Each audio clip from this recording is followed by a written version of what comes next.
Fee reimbursement బకాయిలపై BJP పోరుబాట పట్టింది. Pending లో ఉన్న ఫీజు రీయింబర్స్మెంట్ బకాయిలను వెంటనే చెల్లించాలని డిమాండ్ చేస్తూ బీజేపీ నేత రామచంద్రరావు 48 గంటల పాటు నిరాహార దీక్షకు దిగారు. ఫీజు బకాయి బీజేపీ లడాయి పేరుతో రాష్ట్ర బీజేపీ కార్యాలయంలో దీక్ష నిర్వహిస్తున్నారు. రేపు సాయంత్రం వరకు కొనసాగనుంది. రామచంద్రరావు చేపట్టిన దీక్షకు ఎంపీలు, ఎమ్మెల్యేలు, ఎమ్మెల్సీలు సంఘీభావం ప్రకటిస్తున్నారు.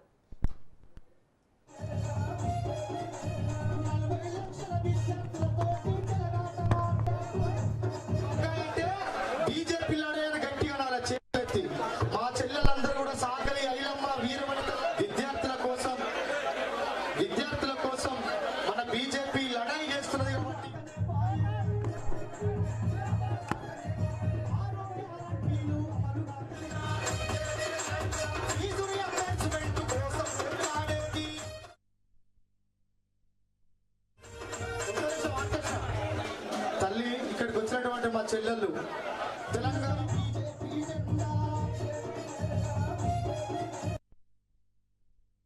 5 లక్షల మంది విద్యార్థులు కేవలము 10 రోజుల్లోనే సంతకాలు చేశారు. అంతేకాకుండా అనేక మంది విద్యార్థులు రోడ్ల మీదకి వచ్చి ఈరోజు కలెక్టరేట్ ఆఫీస్ ముందు పోదామంటే లాఠీ చార్జీలతో ఆ విద్యార్థుల మీద చాలా దురుసుగా ప్రవర్తించినట్టుగా పోలీసులు మనం చూసినాం. మనం మిత్రులారా, ఈరోజు ఫీజు బకాయి ఒకటే కాదు, ఈరోజు యావత్ విద్యా వ్యవస్థని ఈరోజు మనం ప్రశ్నించాల్సిన అవసరం ఉన్నది. కాంగ్రెస్ ప్రభుత్వం ఈరోజు అధికారంలో వచ్చిన తర్వాత విద్యా వ్యవస్థ బస్సు పట్టిన విషయాన్ని మనం గుర్తుపెట్టుకోవాలి. ఈరోజు విద్యా వ్యవస్థ నాశనం అయిపోయిందనే విషయాన్ని గుర్తుపెట్టుకోవాలి. ఇంతకుముందు మహేష్ రెడ్డి గారు చెప్పినట్టు మన రాష్ట్రానికి విద్యాశాఖ మంత్రి వ్యతిరేకంగా లేడు, సపరేట్గా లేడు, ముఖ్యమంత్రినే విద్యాశాఖ మంత్రి. మరి విద్యా వ్యవస్థ ఏ విధంగా ఉందని ఒక్కసారి మనం ఆలోచించాల్సిన అవసరం ఉన్నది.